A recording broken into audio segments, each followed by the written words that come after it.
పవన్ కళ్యాణ్ గారి తరఫున పార్టీ తరఫున ఈ సమావేశానికి హాజరైన ప్రతి ఒక్కరికి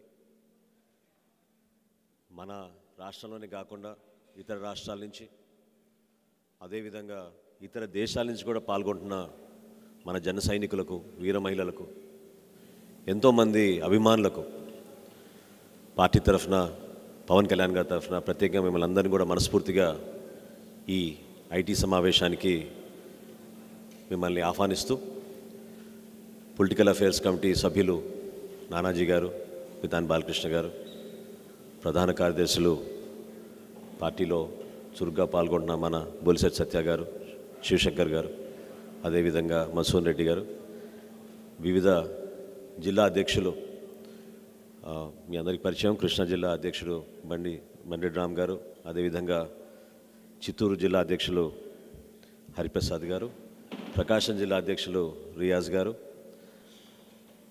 ప్రధాన కార్యదర్శిలో నేను ఎస్ఎస్వి గారిని మర్చిపోయాను, ఎస్ఎస్వి గారు, అదేవిధంగా వివిధ విభాగాల ఇన్ఛార్జీలు మనకి న్యాయ విభాగం పవన్ కళ్యాణ్ గారు ప్రత్యేకంగా దృష్టి సారించి ఏర్పాటు చేశారు. దానికి మన ప్రతాప్ గారు న్యాయ విభాగానికి చైర్మన్గా ఉన్నారు. రాష్ట్రంలో మనం ఎక్కడ కార్యక్రమాలు చేసినా కూడా పార్టీ తరఫున కేంద్ర కార్యాలయం నుంచి సమన్వయకర్తగా వ్యవహరిస్తూ కార్యక్రమాలని విజయవంతంగా తన వంతు తను కృషి చేస్తున్న మన కేకే శ్రీనివాస్ గారు, అదేవిధంగా రీసెంట్గా మన పార్టీలో చేరిన మాజీ ఐఏఎస్ అధికారి వరప్రసాద్ గారు. వీటన్నిటికన్నా ముఖ్యం ఈరోజు ఈ ఐటీ సమావేశానికి ఎంతో కృషి చేసి ఒక మంచి అవగాహనతోటి ఆలోచనతోటి రాష్ట్ర వ్యాప్తంగా ఐటీ శాఖని మన పార్టీకి మరింత బలోపేతంగా ఒక కొత్త ఒరవడితోటి కొత్త పంధాతోటి నడపాలనే ఉద్దేశంతో చాలా చక్కగా మన మిర్యాల శ్రీని గారి వారి టీము ప్రతి ఒక్కరు కూడా ఇందులో కృషి చేస్తున్నారు. So first of all I want to recognise Srini Miryala for his services to the party, for the wonderful work is done. Thank you so much. And I can only tell you this. This particular program and many other times when I discuss with Srini, I tell him I'm only a mentor. I'm available to you. Whenever you want any guidance, any help, please text me. I'll come back to you. But I want you to take the leadership. And let me proudly say, Srini is one such person who does his work diligently, takes his own time, and more importantly, he delivers. That is important. Because ఈ రోజు మనం కేవలం ఏదో రాజకీయాల్లో ఉన్నాం, ఒక party పరంగా మనం ఎదగాలి అనే తపన మనలో ఉంటే అంతతోటే చాలదు. దాన్ని ఏ విధంగా మనం అనుసంధానం చేసుకోవాలి, ఐటీ శాఖని, ఐటీలో ఉన్న వివిధ అంశాలని మనం పార్టీ పరంగా ఎట్లా మనం ఉపయోగించుకోవాలని దానిపైన ఒక అవగాహన ఉంటే, ఒక ప్రణాళిక ఉంటే తప్పకుండా మనం ఎన్నికలకు సిద్ధమవుతాం. అది చాలా ముఖ్యమైన అంశం.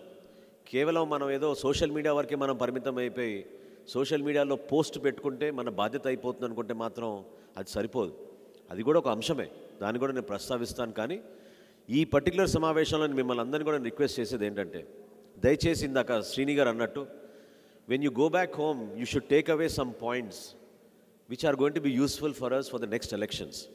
అది మీరు దృష్టిలో పెట్టుకోండి. ఎందుకంటే all of you are responsible, all of you have travelled from so far to come for this programme today. ఎంతో బాధ్యతతోటి, ఒక అభిమానంతో మీరు వచ్చారు. దాన్ని మీరు నిలబెట్టుకోండి. పార్టీకి ఏ విధంగా ఉపయోగపడుతుంది, పవన్ కళ్యాణ్ గారి నాయకత్వం మన ప్రజల్లోకి ఎట్లా తీసుకెళ్లాలని దానిపైన మీరు స్పష్టంగా ఒక అవగాహన తెచ్చుకోగలిగితే చాలా ముఖ్యం. ఎందుకంటే ఆంధ్రప్రదేశ్లో వ్యవసాయ రంగం తర్వాత భవిష్యత్తులో ఎక్కువగా ఉపాధి కల్పించే అవకాశాలు ఉన్నదంటే ఐటీను, ఐటీ సర్వీస్ సెక్టార్లోను. అది మీరు గుర్తుపెట్టుకోవాలి. చాలా ముఖ్యమైన అంశం, చాలా ముఖ్యమైన అంశం. ఎంతోమంది మనకి గర్వపడే విధంగా మన తెలుగు జాతి నుంచి ఇతర దేశాల్లో అద్భుతంగా వాళ్ళు కష్టపడి కంపెనీలు స్థాపించి వేల మందికి వాళ్ళు ఉపాధి కల్పించి మన దేశానికి, మన రాష్ట్రానికి గర్వపడేలా వాళ్ళు పనిచేస్తున్నారు. ఇతర దేశాల్లో కూడా ఐటీ అనగానే మన భారతీయుల్ని, మన తెలుగు వాళ్ళని ప్రత్యేకంగా గుర్తించి వాళ్ళకి ఉన్నతమైన స్థానాలు కల్పిస్తున్నారు. మన జనసేనలో మనకు అదృష్టం ఏంటంటే we are a young nation. As you know, half the population is less than 25. This is the right time for Janasena to grow. But we have to tap that potential. ఆ పొటెన్షియల్ని మనం దృష్టిలో పెట్టుకోవాలి. అట్ ద సేమ్ టైం మీ కెరియర్ని మీరు దయచేసి మీరు వృధా చేసుకోబాకండి. ఎందుకంటే బై 2025 భారతదేశంలో మనకి రాబోయే పెట్టుబడులు కానివ్వండి, మనకి అవకాశాలు కానివ్వండి, it is expected that IT and IT service sector will contribute almost $250 billion. $250 billion is a big amount that we can pull into our country. మన రాష్ట్రం మాత్రం అన్ఫార్చునేట్గా గత 4 సంవత్సరాల నుంచి మనం చూస్తున్నాం ఏ విధంగా ప్రతి సంవత్సరం మనం ఇంకా తగ్గుతూనే ఉన్నాం కానీ ఎదగడం లేదు. ఇది వాస్తవం. ఎందుకు ఈ రోజున హైదరాబాద్ ఒక ఐటీ డెస్టినేషన్గా మారింది? ఎందుకు మనకి తిరుపతి కానీ, విశాఖపట్నం కానీ, విజయవాడ కానీ ఐటీ డెస్టినేషన్గా మారలేదు? ఇది ఏ కారణాల వలన? పాలకుల వలన, లేదా ఇక్కడ ఉన్న పాలసీస్ వలన, దేనివల్ల అనేది మనం ప్రశ్నించాలి. ఈ సమాచారం మీరు కూడా తెలుసుకోండి. ఎందుకంటే నేను 2009లో ఒక 30 మంది డెలిగేషన్ తోటి వాషింగ్టన్కి వెళ్ళాను. ఆ సందర్భంలో చాలామంది అక్కడ మైక్రోసాఫ్ట్లో కానివ్వండి, ఇతర పెద్ద పెద్ద కంపెనీల్లో కానివ్వండి, వాళ్ళందరితో ఇంటరాక్షన్ జరుగుతున్నప్పుడు మన ఐటీ పాలసీ గురించే వాళ్ళు వ్యక్తపరిచారు. ఐటీ పాలసీ అంటే ఒక సంవత్సరానికో, ఒక 6 నెలలకో, ఎలక్షన్ల ముందు పెద్ద పెద్ద ఉపన్యాసాలు ఇచ్చుకొని లక్షల ఉపాధి కల్పిస్తామనే ప్రలోభాలు పలకడానికి కోసం కాదు. ఐటీ పాలసీ అంటే సుదీర్ఘంగా రాష్ట్రానికి ఉపయోగపడే విధంగా ఒక వైబ్రెంట్ పాలసీ, నిజాయితీగా ఒక ఆలోచనతోటి, ఏ విధంగా పవన్ కళ్యాణ్ గారు ఒక కమిట్మెంట్ తోటి ఆయన పనిచేస్తున్నారు రాజకీయాల్లో, ఆ విధమైన ఆలోచన కలిగిన వ్యక్తి ఈ ఐటీ పాలసీ గురించి ఆలోచించగలిగితే తప్పకుండా మన రాష్ట్రానికి పెట్టుబడులు ఆ విధంగా వస్తాయి. ఆ విధంగా ఉపాధి అవకాశాలు కూడా మనకు కలుగుతాయి. ఎందుకంటే చాలామంది మన ప్రాంతాన్ని నుంచి పాపం ఇతర దేశాల్లో కష్టపడి ఈ రోజున నివసిస్తున్నారు. వాళ్ళందరూ కూడా ఏదో ఒక రోజు మన ప్రాంతానికి మనం వెళ్దాం, మనం ఏం చేయగలుగుతాం మన ప్రాంతానికి అని తపనతోటి వాళ్ళు ప్రతి సందర్భంలో చెప్తూ ఉంటారు. కానీ మనం వాళ్ళకి ప్లాట్ఫామ్ క్రియేట్ చేయాలి. ఆ ప్లాట్ఫామ్ క్రియేట్ చేయకుండా మనం వాళ్ళని విమర్శించడంతో సరిపోదు. తప్పకుండా మనం వాళ్ళకి అవకాశాలు కల్పించాలి, అటువంటి భరోసా కల్పించాలి. ఏ విధంగా మనం ఆంధ్రప్రదేశ్లో ఒక చక్కటి ఇన్వెస్టర్ ఫ్రెండ్లీ వాతావరణం తీసుకురాగలుగుతాం అనే పాలసీ జనసేన పార్టీ దానికి కట్టుబడి ఉంటుంది. ఎందుకంటే పవన్ కళ్యాణ్ గారు దాదాపు 4 సంవత్సరాల క్రితమే మేము మొట్టమొదటిసారి దీని గురించి ఆలోచించినప్పుడు చాలా క్లియర్గా చెప్పారు. ఎంఎస్ఎంఈ సెక్టార్ని మనం ఎక్కువగా ఫోకస్ చేద్దాం, మీడియం అండ్ స్మాల్ స్కేల్ ఇండస్ట్రీస్ని మనం ఎక్కువ ఫోకస్ చేద్దాం, ఐటీ సెక్టార్ని మనం ఫోకస్ చేద్దాం, దీనిపైన ఒక చక్కటి పాలసీ విధానం తీసుకొద్దాం, సింగిల్ విండో క్లియరెన్స్లు తీసుకొద్దాం. మనం చేయబోయే ఐటీ పాలసీ జనసేన పార్టీ ప్రభుత్వంలోకి రాకుండా ముందు తప్పకుండా మనం మేనిఫెస్టోలో పొందుపరిచి భవిష్యత్తులో ఈ విధంగా మనం ఇన్వెస్టర్ ఫ్రెండ్లీగా ఉంటామని ఒక నమ్మకాన్ని మనం తీసుకురావాలి. ఎందుకంటే నిజంగా చెప్తున్నాను, ఈరోజు ఆంధ్రప్రదేశ్లో అంత గొప్ప టాలెంట్ ఉన్నా కూడా మన రాష్ట్రంలో మనం ఆ టాలెంట్ని ఉపయోగించుకోలేకపోతున్నాం. ఇది చాలా దౌర్భాగ్యమైన పరిస్థితి. చాలామంది భయపడుతున్నారు ఆంధ్రప్రదేశ్కి వచ్చి ఈ రోజున ఇన్వెస్ట్ చేయాలన్నా, ఇక్కడికి ఫ్యామిలీతో పాటు తిరిగి వచ్చి రీలొకేట్ అవ్వాలన్నా ఆలోచించాల్సిన పరిస్థితులు ఏర్పడ్డాయి. దాన్ని మనం అధిగమించాలి. ఆ విధమైన భరోసా మనం కల్పించగలగాలి. రాజకీయాల్లో ఎవరు కూడా శాశ్వతం కాదు, అది మీరు గుర్తుపెట్టుకోండి. మనం కష్టపడి చక్కటి నాయకత్వం మనకు ఉంది కాబట్టి పవన్ కళ్యాణ్ గారు లాంటి వ్యక్తి జనసేన పార్టీకి అధ్యక్షుడిగా ఉండడమే కాకుండా రాష్ట్రానికి యువతకు భరోసా ఇచ్చే వ్యక్తిగా ఆయన నిలబడుతున్నారు. కాబట్టి ఆయన కష్టాన్ని మనం గుర్తించి మన వంతు మనం ఒక ప్రోగ్రామ్గా మనం తయారు చేసుకొని సిస్టమేటిక్గా మనం పనిచేసుకుంటూ వెళ్తే తప్పకుండా దానికి ఫలితాలు వస్తాయి.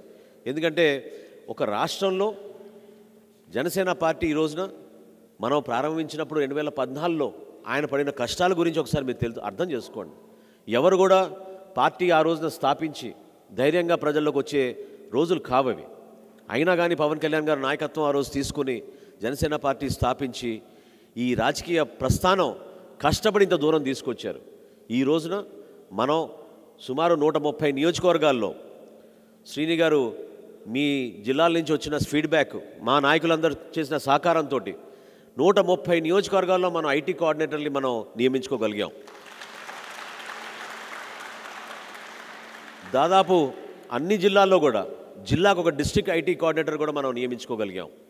మనం రాబోయే రోజుల్లో ఆ పాత్రని ఇంకా లోతుగా తీసుకెళ్ళడానికి మన డ్యూటీ ఏంటి, మన రెస్పాన్సిబిలిటీ ఏంటి అర్థం చేసుకోవడానికి 679 మండలాలకి కూడా ఐటీ కోఆర్డినేటర్లు ఈ అక్టోబర్ 5 పవన్ కళ్యాణ్ గారి యాత్ర ప్రారంభం అవ్వకుండా ముందే శ్రీని గారు ఆ బాధ్యత తీసుకుని పూర్తి చేస్తారని నేను ఈ సందర్భంగా తెలుపుకుంటున్నాను.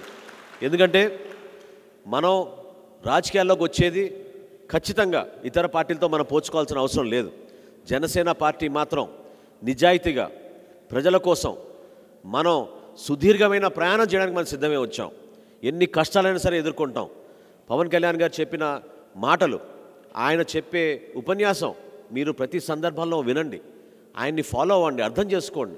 ఎందుకంటే రాష్ట్రంలో ఈ రోజున వెల్ఫేర్ అనుకుంటూ ప్రలోభాలు పెలుకుంటూ పోతున్నారు, కానీ ఇన్ఫ్రాస్ట్రక్చర్ గురించి ఎవరు ఆలోచించడం లేదు. ఇదే జగన్మోహన్ రెడ్డి గారికి చిత్తశుద్ధి ఉంటే అమరావతిలో ఇన్ఫ్రాస్ట్రక్చర్ డెవలప్ అయ్యేది, విజయవాడలో ఐటీ కోసం ఇన్ఫ్రాస్ట్రక్చర్ డెవలప్ అయ్యేది, విశాఖపట్నంలో ఈ పార్టీకి ఐటీ కోసం ఇన్ఫ్రాస్ట్రక్చర్ డెవలప్ అయ్యేది. ఖచ్చితంగా వేరే ప్రాంతాల నుంచి, వేరే దేశాల నుంచి మనకి పెట్టుబడులు వచ్చేవి. ఏమైపోయింది ఆ ఇన్ఫ్రాస్ట్రక్చర్? ఏమైపోయింది ఆ ఇన్వెస్ట్మెంట్? చెప్పండి. ఎందుకు ప్రతిసారి మనం ఈరోజు హైదరాబాద్లో అక్కడ జరుగుతున్న ఐటీ అభివృద్ధి చూస్తూ ఉంటే ఒక విధంగా బాధ కలుగుతుంది. ఒక విధంగా ఎందుకు మన పాలకులు మనకి ఆ విధంగా నిలబడలేకపోయారు? ఎందుకు అటువంటి విజన్ తోటి వాళ్ళు పనిచేయలేకపోయారు? ఎందుకు మన భవిష్యత్తు, మన ఫ్యూచర్ జనరేషన్ ఆశల్ని ఎందుకు వీళ్ళు ఇట్లా నిరాశ కలిగించారనేది చాలా ఆవేదన వ్యక్తం ప్రతి సందర్భాల్లో మేము మాడుకుంటూ ఉంటాం. ఇది వాస్తవం. ఎందుకంటే మనకున్న టాలెంట్ని, మనకున్న రిసోర్సెస్ని, మనలో ఉన్న స్పిరిట్ ఆఫ్ ఎంటర్‌ప్రెన్యూర్‌షిప్, ఆంధ్రప్రదేశ్ నుంచి వెళ్ళిన ప్రజలకు ఉన్న స్పిరిట్ ఆఫ్ ఎంటర్‌ప్రెన్యూర్‌షిప్ ఏ ప్రాంతంలో కూడా లేదు. అంత చక్కగా ఇతర దేశాల్లో కూడా వాళ్ళు కష్టపడి అంత అద్భుతంగా వాళ్ళు చేసుకోగలిగినప్పుడు మన ప్రాంతానికి రమ్మంటే ఎందుకు రారు? భరోసా కల్పించాలి, మంచి నాయకత్వం ఉండాలి, మనసున్న నాయకుడు ఉండాలి దానికి. అంతేగాని దోచుకునే విధంగా పనిచేసుకుంటూ పోతుంటే రాష్ట్రంలో ఎవరు కూడా ఆయన్ని ఆదరించే పరిస్థితి లేదు. ఈ రోజున పవన్ కళ్యాణ్ గారు చాలా క్లియర్గా ఉన్నారు.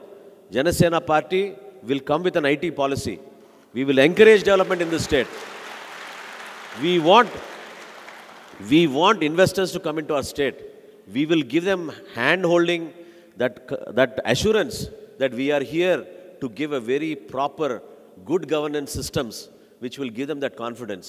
అంతేగాని ఏదో దావోస్కి పోయాం, ఫోటోలు దిగాం, అద్భుతంగా వేల కోట్ల రూపాయలు వచ్చేసినాయి అంటే ఎక్కడ రావు.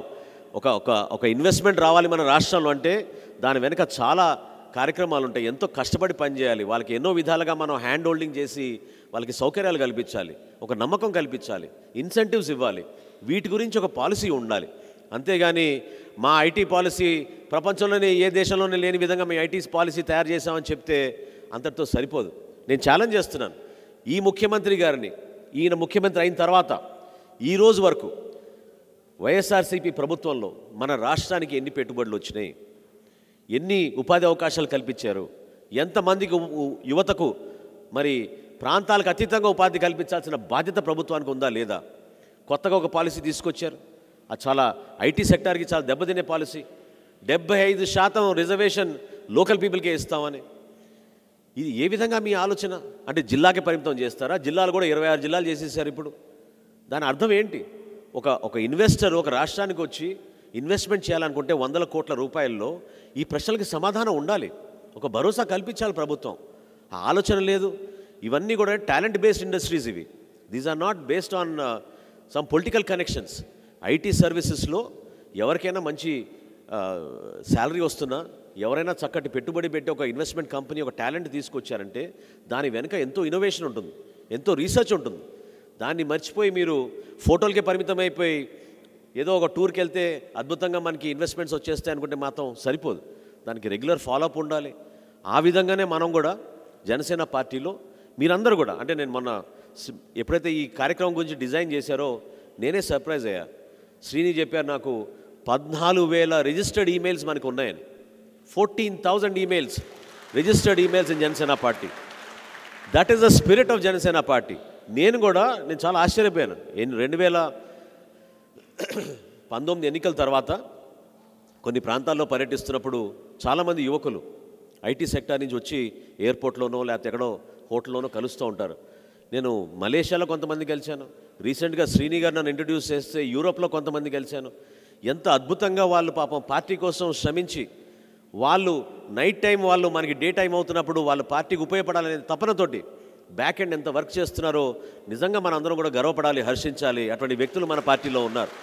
చాలా మనస్ఫూర్తిగా నేను అభినందిస్తున్నాను వాళ్ళని. ఎందుకంటే అంత నిజాయితీగా వాళ్ళు ఎప్పుడు మన ప్రోగ్రామ్స్కి రాలేరు, పవన్ కళ్యాణ్ గారిని ఎప్పుడు కలవలేదు, పవన్ కళ్యాణ్ గారితో ఫోటో కావాలని అడగరు, లేదా పార్టీలో ఒక పదవి కావాలని అడగరు. కానీ పార్టీ కోసం నిజాయితీగా ఒక మార్పు రావాలి మన రాష్ట్రంలో, అది జనసేన ద్వారా పవన్ కళ్యాణ్ గారి నాయకత్వం ద్వారా వస్తుందనే నమ్మకంతో పాపం వాళ్ళు రాత్రిపూట కూడా పాపం వాళ్ళు పనిచేసుకుంటూ వీకెండ్స్ వాళ్ళు కాన్ఫరెన్స్ కాల్లు పెట్టుకుని వీడియో కాల్స్ పెట్టుకుని మన పార్టీకి ఎంతో అద్భుతంగా పనిచేస్తున్నారు. నిజంగా మనం గర్వపడాల్సిన అంశం అది. అదేవిధంగా మీరందరూ కూడా నా రిక్వెస్ట్ ఏంటంటే దయచేసి మన ఎక్స్పెక్టేషన్స్ కూడా మనం బెంచ్ మార్క్ పెట్టుకోవాలి. ఇది వాస్తవం. నేను ఇందాక అన్నట్టు first expectation as a political party మేము ఏం చేస్తున్నాం దాని గురించి మనం రోజంతా కూడా మాట్లాడుకుందాం. కానీ ఈరోజు వేదిక మాత్రం నేను శ్రీని గారిని కోరాను, I want all new faces. ఇది పవన్ కళ్యాణ్ గారి కోరిక. రెగ్యులర్గా వచ్చి ఉపన్యాసాలు ఇచ్చే వ్యక్తులు కాదు, మీలాంటి వ్యక్తులు మేము ఎంకరేజ్ చేయాలి, అది మా బాధ్యత. We want young leaders to come from you. We want people who are dedicated to the party to come from you. Please come. మీకు శ్రీని గారు ఇచ్చిన ఆపర్చునిటీని మీరు ఉపయోగించుకోండి. మీరు వచ్చి వేదిక పైన మీరు చేస్తున్న కార్యక్రమాల గురించి ఏ విధంగా మనం రేపటి రోజున మనం దాన్ని ఇంకా బలోపేతం చేస్తాం అనే అంశాల్ని మీరు దయచేసి మీరు చాలా నిర్భయంగా మీరు షేర్ చేయండి. We will have that interaction. చాలామంది యుఎస్ నుంచి, ఆస్ట్రేలియా నుంచి, కెనడా నుంచి, యూరోప్ నుంచి, ఏషియా నుంచి కూడా చాలామంది ఈరోజు పాల్గొంటున్నారు. వాళ్ళకు కూడా నేను ప్రత్యేకంగా ఈ సభకి నేను ఆహ్వానిస్తూ నేను కోరుకునేది ఏంటంటే రాబోయే రోజుల్లో 2-3 ప్రధాన అంశాలు ఉన్నాయి. అదేంటంటే యంగ్ ఓటర్ రిజిస్ట్రేషన్ చాలా ముఖ్యమైన అంశం. ఇది ఎలక్షన్ కమిషన్ ఆఫ్ ఇండియా రీసెంట్గా ఒక చక్కటి గైడ్లైన్స్ ఇష్యూ చేసింది. 18 ఇయర్స్ దాటిన తర్వాతే మీరు నమోదు చేసుకోవసరం లేదు. 17 ఇయర్స్ బర్త్డే అయిపోయిన తర్వాత మీరు రిజిస్టర్ చేసుకోవచ్చు. 18 ఇయర్స్కి మీకు ఓటు హక్కు వస్తుందనే దానిపైన మీరు 17వ సంవత్సరం బర్త్డే పూర్తి అవ్వగానే మీరు చేసుకోవచ్చు అనేది ఎలక్షన్ కమిషన్ రీసెంట్గా కొన్ని గైడ్లైన్స్ ఇచ్చింది. దాన్ని మీరు దయచేసి ఎంకరేజ్ చేయండి. ఎందుకంటే లాస్ట్ టైం 2019 ఎన్నికల్లో my first vote for Janasena అని ఒక అద్భుతమైన క్యాంపెయిన్ మన యువకులు చేశారు. రాష్ట్ర వ్యాప్తంగా చాలామంది చేశారు. కొంతమంది ఇతర దేశాల నుంచి వచ్చి మరీ ఓటేసి వెళ్ళారు. అది చాలా గొప్ప విషయం. అది దాన్ని దయచేసి దాన్ని మరొక్కసారి ఒక మంచి క్యాంపెయిన్ మోడ్లో, ఒక చక్కటి క్యాంపెయిన్ మోడ్లో మీరు తీసుకెళ్ళండి. అదేవిధంగా ఎలక్షన్ కమిషన్ ఆధార్ కార్డ్ని అనుసంధానం చేయాలి ఓటర్ కార్డుతో అనేది తీసుకొచ్చారు. ఇది బహుశా మన ప్రజానికానికి పూర్తి స్థాయిలో తెలవకపోవచ్చు. మీ వంతు మీరు జిల్లా స్థాయిలో, అసెంబ్లీ కాన్స్టిట్యున్సీ స్థాయిలో మీరు దాన్ని ఒక డ్యూటీగా తీసుకుని, ఎందుకంటే శ్రీని గారు ఆల్రెడీ ఓటర్ లిస్టు ఎట్లా అనుసంధానం చేయాలో ఆయన ఆ పనిలో ఉన్నారు, మన టీం అంతా కూడా. సో మీరందరూ కూడా దాన్ని ఆ డ్యూటీ మీకు అసైన్ చేసినప్పుడు క్షేత్రస్థాయిలో బూతుల వారీగా, బూత్ కమిటీలు వేయబాకండి, బూతుల వారీగా మీరు ఈ ఓటర్ లిస్టు అనుసంధానం అయిందా లేదా, ఆధార్ కార్డులన్నీ అనుసంధానం అయినా లేదా, ఇది ఒక క్యాంపెయిన్గా మీరు కూడా డిజిటల్ రూపంలో మీరు దయచేసి దాన్ని ప్రజల్లోకి తీసుకెళ్ళమని నేను కోరుతున్నాను. ఇంకొక ముఖ్యమైన అంశం, ఈ రెండింటితో పాటు నేను కోరుకునేది, ప్రత్యేకంగా మా నాయకులందరూ కూడా కోరుకునేది, మీరు ప్రతి కార్యక్రమంలో పాల్గొనండి ప్లీజ్. నేను కోరుకునేది ఈ ఇంటగ్రేషన్ జరగాలి. You are part of the political process. మీరు అంత టైం ఇవ్వలేకపోవచ్చు, మీరు వీడియో కాల్లో మీరు పాల్గొనండి, లేదా ఫిజికల్గా అవైలబుల్ ఉంటే మీరు వచ్చి ఆ మీటింగ్స్లో పాల్గొండి. జిల్లా స్థాయిలో జరిగే మీటింగ్స్, కాన్స్టిట్యున్సీ స్థాయిలో జరిగే మీటింగ్స్, మండల స్థాయిలో జరిగే మీటింగ్స్లో మీరు వచ్చి క్వైట్గా కూర్చుని మీరు వినండి, అర్థం చేసుకోండి ఈ ప్రాసెస్ ఏంటి, ఏ విధంగా వెళ్తున్నాం అని. మీకు ఆ పదవి వచ్చిందంటే అదేదో కేవలం వేదిక పైన ఒక కుర్చీ వేసి మీకు ప్రోటోకాల్ ఇవ్వడం కోసం కాదు. అది తప్పకుండా మీరు సైనికులుగా పార్టీకి మీరు బలమైన శక్తిగా మీరు ఎదగాలి. మీరే నిజమైన వారధులుగా ఉండాలి. కమ్యూనికేషన్, మనం ఈ గ్యాప్ ఏదైతే ఉందో ఆ కమ్యూనికేషన్ గ్యాప్ని తగ్గించే విధంగా దయచేసి మీ వంతు మీరు ప్రయత్నం చేయండి. అంతేగాని చిన్న చిన్న ఇష్యూస్ గురించి మన కమ్యూనికేషన్ గ్యాప్ రాకూడదు. మీ వంతు మీరు ఏం కంట్రిబ్యూట్ చేయగలుగుతాం, పార్టీని ఇంకా బలోపేతం చేయడానికి మనం ఏమైనా సలహాలు ఇవ్వగలుగుతామా, వీటి గురించి ఆలోచించండి. అక్టోబర్ 5 నుంచి రాష్ట్రంలో కనివిన రీతిలో ఒక అద్భుతమైన యాత్ర పవన్ కళ్యాణ్ గారు చేపట్టబోతున్నారు తిరుపతి నుంచి.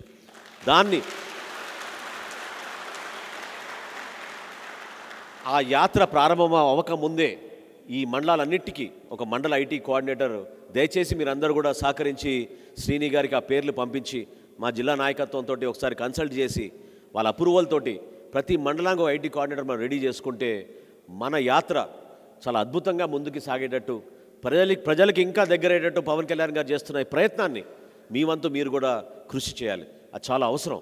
ఎందుకంటే నిజాయితీగా, నిబద్ధతతోటి ఎన్ని అవమానాలకు గురైనా సరే మన రాష్ట్రం కోసం, మన బిడ్డల కోసం, మన భవిష్యత్తు కోసం నిలబడిన నాయకుడు పవన్ కళ్యాణ్ గారు.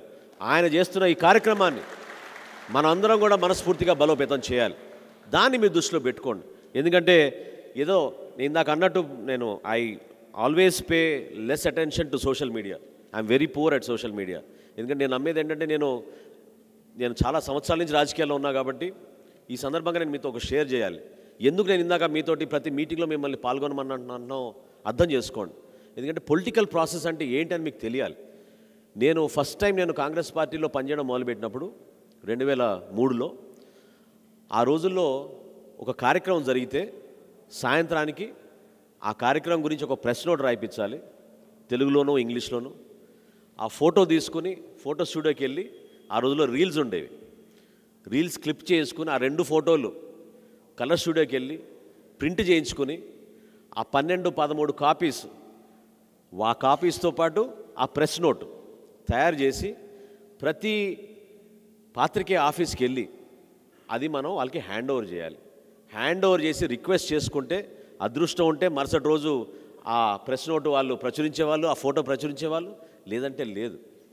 ఆ విధంగా కష్టపడి పార్టీలో ఏ విధంగా మన పార్టీని ఇంకా మనం ముందు తీసుకెళ్ళాలి, ప్రజల్లోకి దగ్గర అవ్వాలి అనే ఆలోచనతోటి మీ అందరిలో కూడా ఆ ఫీలింగ్ రావాలి.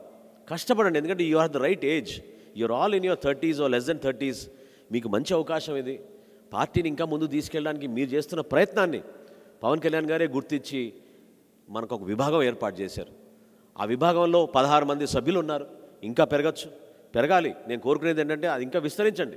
శ్రీని గారిని రిక్వెస్ట్ చేసేది ఏంటంటే talented people who are there across the world, let them be part of it. There are so many of them who want to contribute. Give them an opportunity. But at the same time, I want to stress this point. Please don't contribute to things which are not based on the party direction. చాలా క్లియర్గా చెప్తున్నా మీకు. ఇక్కడ ఏం జరుగుతుందంటే చాలామంది ఇప్పుడు అస్త్రా అనే ఒక యాప్ మనం డిజైన్ చేస్తున్నాం, కానీ ఆల్రెడీ ఆ యాప్ గురించి సంవత్సరం నుంచి నేను అనుకోవడం ఒక 6-7 మంది దానికి ఫుల్ టైమ్గా పనిచేస్తూ ఉన్నారు ఆ యాప్ డిజైన్ చేయడానికి. ఆల్రెడీ రోల్ అవుట్ చేసాం. మన బండెడ్ రామ్ గారి కాన్స్టిట్యున్సీలో దాన్ని ట్రయల్గా మనం తీసుకెళ్ళి ఒక దాదాపు 4,000 మందికి మనం ప్రస్తుతం వాళ్ళకి అప్పచెప్పి ఆ యాప్ డౌన్లోడ్ చేసుకున్నారా, దాన్ని ఎక్కడైనా చిన్న చిన్న గ్లిచెస్ ఉన్నాయా ఏంటని దానిపైన మనం చెక్ చేసుకుంటూ hopefully by next month I think కంప్లీట్గా రోల్ అవుట్ అవుతుంది ఆ యాప్. దాని గురించి కూడా మీకు ప్రజెంటేషన్ ఉంది. కానీ ఈ యాప్ బలోపేతం కోసం చాలామంది పనిచేస్తున్నారు, కానీ తెలియక చాలామంది పాపం ఇతర దేశాల్లో కానివ్వండి, మీలో కానివ్వండి, మీరు కూడా సొంతంగా యాప్స్ డెవలప్ చేస్తున్నారు. మీరు కూడా మీ రిసోర్సెస్ దాంట్లో కొంతవరకు, నేను వేస్ట్ అనే పదం నేను చెప్పలేను, కానీ మీ ఉత్సాహంతో అది డైవర్ట్ అయిపోతున్నాయి. ఏ కార్యక్రమం చేసినా మన పార్టీ ఇచ్చిన ఆదేశాల మేరకు దయచేసి చేయండి. మన పార్టీ ఆలోచనల మేరకు మీరు చేయండి. మన పార్టీ ఇచ్చిన డైరెక్షన్స్, మన ప్రెసిడెంట్ గారు ఏ విధంగా ఆలోచించి ఈ కార్యక్రమం చేయండి అని చెప్పారో ఆ కార్యక్రమాన్ని మీరు బలోపేతం చేసినట్టు దయచేసి మీరు దాన్ని ఫోకస్ చేయండి. చాలామందికి తెలియక కొంతమంది కొన్ని మిసైల్స్ పేర్లు పెట్టారు, కొంతమంది కొన్ని జెండాలు పట్టుకుని తిరుగుతూ ఉంటారు, కొంతమందికి ఎవరి ఆలోచనలు వాళ్ళు కొన్ని ప్రోగ్రామ్స్ చేస్తూ ఉంటారు. దానివల్ల పార్టీ రాష్ట్ర వ్యాప్తంగా బలోపేతానికి అది ఉపయోగపడదు. దయచేసి అర్థం చేసుకోండి. మనం కేంద్ర కార్యాలయం నుంచి ఒక కార్యక్రమం ఆలోచిస్తే 175 నియోజకవర్గాల్లో జనసేన బలోపేతం అయ్యేటట్టు, మన నాయకత్వం ఇంప్రూవ్ అయ్యేటట్టు, రేపటి రోజున మనకి ఓట్లు పెరిగేటట్టు దానికోసం ఆలోచించి సుదీర్ఘంగా దీని గురించి గంటలు ఆలోచించి చివరికి ప్రెసిడెంట్ గారు ఇంకేమైనా సలహాలు ఇస్తే అది కూడా మనం ఇంక్లూడ్ చేసుకుని కార్యక్రమాలు లాంచ్ చేస్తూ ఉంటాం. ఆ కార్యక్రమాలు మీరు విజయవంతం చేయండి. ఎందుకంటే మీరు చూశారు ఏ విధంగా మెంబర్షిప్ కార్యక్రమం చేశారు. క్రియాశీలక సభ్యత్వం భారతదేశంలో ఏ రాజకీయ పార్టీ చేయని కార్యక్రమం జనసేన పార్టీ చేసింది. 500 రూపాయలు మనం రుసుము చెల్లించి 3,60,000 మంది ఆంధ్రప్రదేశ్లో, తెలంగాణలో మనకి క్రియాశీలక సభ్యులుగా చేరారు. చాలా అద్భుతమైన కార్యక్రమం.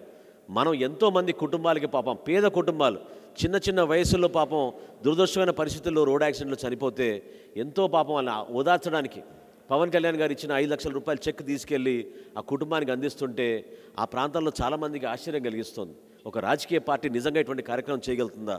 5 లక్షల రూపాయలు ఈరోజు మనం ఎవరైనా సరే ఇబ్బంది పడితే ఆ కుటుంబాన్ని ఆదుకోవడానికి మనం చేస్తున్న ప్రయత్నాన్ని ప్రజానీకం చూసి నిజంగానే గర్వపడుతున్నారు పవన్ కళ్యాణ్ గారిని చూసి. అదేవిధంగా ఈ రైతు భరోసా కార్యక్రమం మీకు తెలుసు. కౌలు రైతుల గురించి ఏ విధంగా రాష్ట్ర వ్యాప్తంగా జరుగుతున్న పరిస్థితిని పవన్ కళ్యాణ్ గారు ఫోకస్ చేసి మనం ఆదుకోవాలి ఈ కుటుంబాలని. ఆత్మహత్య చేసుకున్న ప్రతి రైతు కుటుంబానికి 1,00,000 రూపాయల ఆర్థిక సాయం పవన్ కళ్యాణ్ గారు స్వయంగా అందిస్తున్నారు. అది ఎవరైనా ఊహించగలుగుతామా? ఏ రాజకీయ పార్టీ అయినా చేసినా చెప్పండి.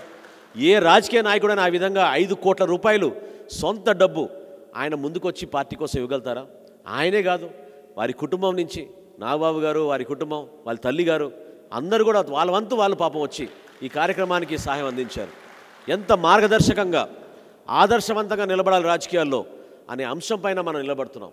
అదే జగన్మోహన్ రెడ్డి గారు తన సొంత పులివెందుల నియోజకవర్గంలో ఈ నెల వెళ్ళబోతున్నాం అక్కడ కార్యక్రమం చేయడానికి, కడప జిల్లాకి. అక్కడ కడప జిల్లాలో ఫిగర్స్ వస్తే నేనే ఆశ్చర్యపోయాను. 167 మంది కౌలు రైతులు జగన్మోహన్ రెడ్డి గారు ముఖ్యమంత్రి అయిన తర్వాత ఆత్మహత్య చేసుకున్నారు ఇప్పటి వరకు. ఎంత దారుణమైన పరిస్థితి చూడండి. ఎవరికి ఇవ్వగలుగుతాడు ఈయన భరోసా? ఏ విధంగా ఆయన పరిపాలన చేస్తున్నాడు? తన సొంత జిల్లా కడపలోనే, సొంత నియోజకవర్గం పులివెందుల్లోనే అంతమంది ఆత్మహత్య చేసుకుంటుంటే రాష్ట్ర వ్యాప్తంగా ప్రజలకి ఏ విధంగా ఆదుకున్నాడు చెప్పండి? వ్యవసాయ రంగాన్ని ఏ విధంగా కాపాడాడు? ఏ విధంగా భరోసా ఇవ్వగలిగాడు? అది కేవలం మన పార్టీ, మన నాయకుడు ఆ విధంగా నిర్ణయం తీసుకుని ప్రజల్లోకి వెళ్తున్నాం. దీన్ని మీరు గర్వంగా మీరు ఇంకా మీకు ఒక ఎనర్జీ రావాలని కోరుకుంటూ నేను ఈ అంశాలు చెప్తున్నాను. మీకు కార్యక్రమాలు చాలా చేసాం. గతంలో మనం తరంగం చేసాం. ఏ విధంగా మనం ఇంటింటికి వెళ్ళి మనం చాలా గొప్పగా మన పార్టీ గురించి మనం చెప్పుకోగలిగాం. ఇప్పుడు రీసెంట్గా మార్చి 14న పవన్ కళ్యాణ్ గారు ప్రారంభించిన షణ్ముఖ వ్యూహం గురించి మీరు చదువుకోండి. ఏ విధంగా షణ్ముఖ వ్యూహం ద్వారా, అదే మన మేనిఫెస్టో, ఏ విధంగా షణ్ముఖ వ్యూహం ద్వారా మన భవిష్యత్తులో ప్రజానికాన్ని దగ్గరికి వెళ్తాం, ఏ విధంగా రాష్ట్ర ప్రజలకి మనం ఒక భరోసా కల్పించగలుగుతాం, ఇటువంటి అంశాలపైన మనం ఎట్లా ప్రిపేర్ అవుతున్నాం మన పార్టీది అనేది మీకు తెలియాలి. షణ్ముఖ వ్యూహం చాలా ఇంపార్టెంట్. ఎందుకంటే ఉపాధి కల్పిస్తున్నాం, మహిళలకి భరోసా కల్పిస్తున్నాం, వ్యవసాయ రంగాన్ని మనం ఆదుకుంటున్నాం, ఇరిగేషన్ సెక్టార్ని మనం ఆదుకుంటున్నాం, ఎంప్లాయీస్ని మనం ఆదుకుంటున్నాం. మన రాష్ట్రానికి ఒక చక్కటి ఆలోచన విధానం ఐటీ రంగానికి మనం జనసేన పార్టీ నుంచి పవన్ కళ్యాణ్ గారు అందిస్తారు. అది చాలా అవసరం. తద్వారా మన రాష్ట్రానికి ఎవరు ఊహించని విధంగా చక్కటి పెట్టుబడులు, చక్కటి ఉపాధి అవకాశాలు మనం తీసుకురాగలుగుతాం. సోషల్ మీడియా గురించి నేను ఇందాక అన్నట్టు నేను ఎక్కువగా అంత పార్టిసిపేట్ చేయను, కానీ మీరందరూ ఉన్నారు. మీరు దయచేసి మన అధ్యక్షుల వారి పోస్టింగ్స్ కానివ్వండి, ట్వీట్స్ కానివ్వండి, మన పార్టీ నుంచి వస్తున్న రెగ్యులర్, పాపం హరిప్రసాద్ గారు చాలా కష్టపడి ప్రతిరోజు we send out press notes. ఆ ప్రెస్ నోట్స్ గురించి చదవండి మీరు. ఎందుకంటే అది మన విధానం, మన ఆలోచనలు. మనం దీన్ని ఏ విధంగా ప్రజల్లోకి తీసుకెళ్ళగలుగుతాం ఒక అంశం పైన. అది ఏదైనా ఉండొచ్చు, పోలవరం అవ్వచ్చు, ఒక రాష్ట్రంలో సుగాలి ప్రీతి సమస్య కావచ్చు, లేదా మనం డెల్టా ప్రాంతంలో జరుగుతున్న కొన్ని సమస్యలపైన, ఆధునీకరణ విషయం పైన, రైతులు ఎదుర్కొన్న సమస్యలపైన, యువత ఎదుర్కొన్న సమస్యలపైన, టీచర్స్ ఎదుర్కొన్న సమస్యలపైన, రీసెంట్గా జరుగుతున్న ప్రైవేట్ ఎయిడెడ్ కాలేజీలు ఎంత దుర్మార్గంగా ఈ ప్రభుత్వం అన్యాయం చేస్తుందో ఆ టీచర్స్కి, ఆ యాజమాన్యానికి, దానిపైన అనేక సమస్యలపైన మీకు ఆ ప్రెస్ నోట్లు చదివితే మీకు అర్థమవుతుంది. జనవాణి కార్యక్రమం మీరందరూ చూశారు. చాలా అద్భుతంగా మన ఐటీ విభాగం దానికి సపోర్ట్ చేసింది.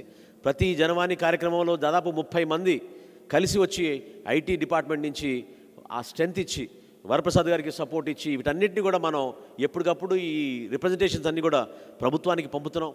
తద్వారా ఎవరైతే పాపం ఒక కలెక్టర్ దగ్గరో, ఒక ఎస్పీ దగ్గరనో, లేదా ముఖ్యమంత్రి గారే ఎవరిని కలవడు కదా. ఈ రోజు వరకు ఆయన ఇన్ని సంవత్సరాలు ముఖ్యమంత్రి అయిన తర్వాత ఏ ఒక్క రోజు కూడా ప్రజల్ని కలిసే కార్యక్రమం ఆయన ఏర్పాటు చేసుకోలేదు. ఎప్పుడైతే పవన్ కళ్యాణ్ గారు ఈ కార్యక్రమం మొదలుపెట్టాడో కనీసం కారులో దిగి రోడ్డు మీద ఏమైనా కనపడితే ఆయన ఆగుతున్నాడు. అది చాలా గొప్ప విషయం. కానీ మనం మాత్రం ఈ కార్యక్రమాన్ని ఇంకా బలంగా ప్రజల్లో తీసుకెళ్దాం. రాయలసీమలో ఉంది పర్యటన, ఉత్తరాంధ్రలో కూడా ఉంది పర్యటన. ఈ జనవాణి కార్యక్రమాన్ని మీరందరూ సపోర్ట్ చేస్తున్నారు. దాంట్లో వచ్చిన రిప్రజెంటేషన్స్ అన్నింటినీ కూడా ప్రభుత్వానికి ఆల్రెడీ పంపించేసాం 2000 వరకు. ఇంకా మిగతా 2 ప్రాంతాల నుంచి మనకు వచ్చిన తర్వాత మనం విజయవాడలో 2 ప్రోగ్రామ్స్ చేసాం, భీమవరంలో ఒక ప్రోగ్రామ్ చేసాం, రాబోయే రోజుల్లో రాయలసీమలో ఒకటి, ఉత్తరాంధ్రలో ఒకటి చేయబోతున్నాం. దాని తర్వాత మనందరం కూడా ఇంకా యాత్రకు ప్రిపేర్ అవ్వాలి. యాత్రకు ప్రిపేర్ అవ్వాలన్నప్పుడు బలమైన సోషల్ మీడియా కూడా మనకు అవసరం. మీరందరూ కూడా ఏదో వ్యక్తిగతంగా మాత్రం దయచేసి ఎవరిని విమర్శించబాకండి, మనకు అనవసరం. దానికి చాలా దూరంగా ఉంటాం మనం. ఎందుకంటే ఎవరు ఎంత రెచ్చగొట్టినా, రెచ్చగొట్టడానికి కొంతమంది జీతాలు ఇస్తున్నారు. ఇది చాలా విచిత్రం. మీకు తెలిసిన విషయమే. మీకు రాజకీయాలను ఎప్పుడు చూడలేదు. ఇట్లా ఒక పోస్ట్ పెట్టగానే దానికి ఇమ్మీడియట్గా అక్కడ ఉంటుంది ఒక ఆర్మీ, ఏమంటారు వాటిని, పేటిఎం బ్యాచ్. వాళ్ళు ఒక 1 మినిట్లోనే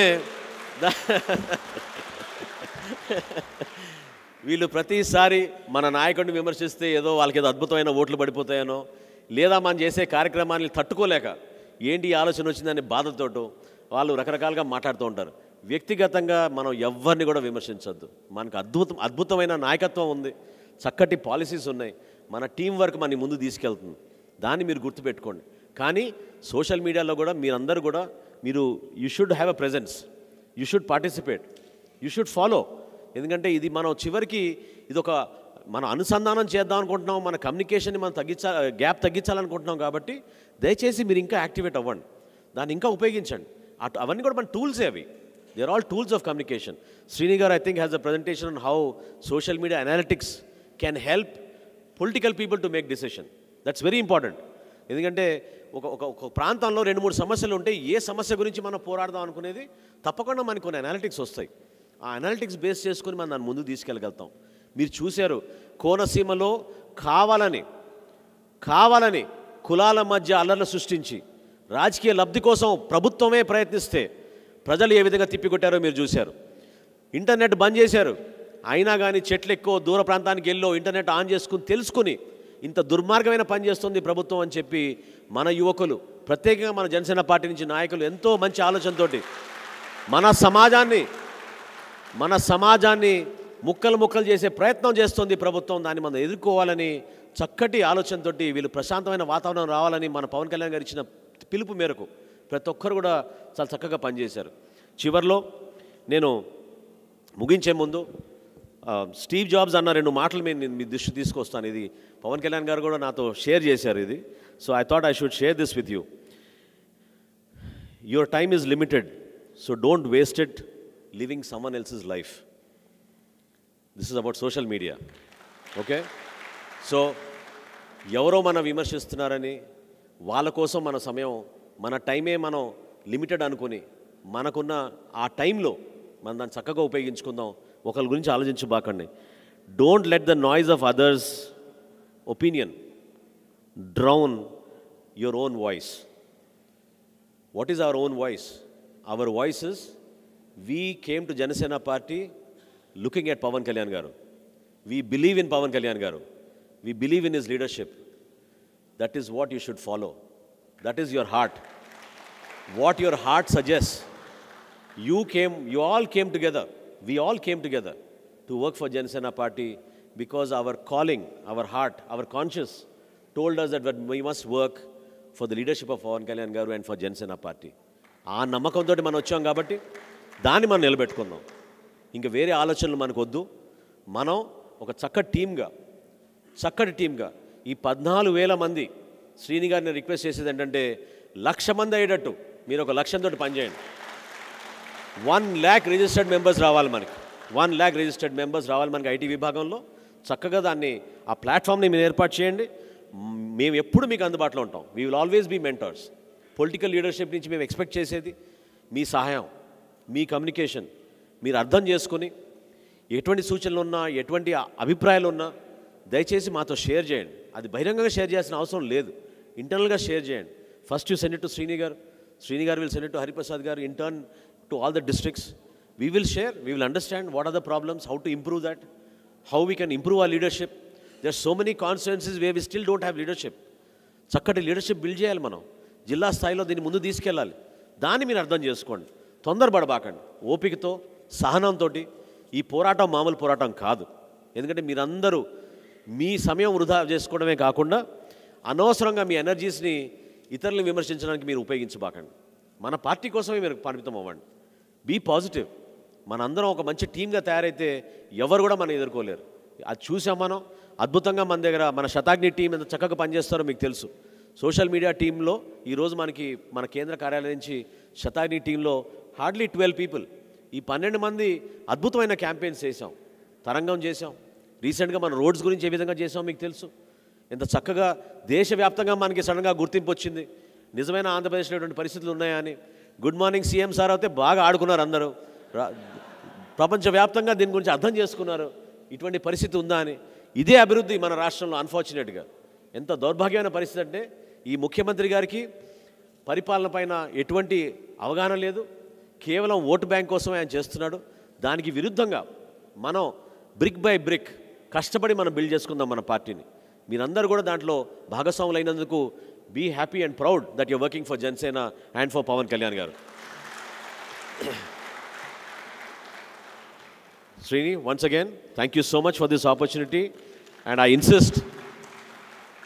insist that your team should contribute very very strongly for the party success in the future.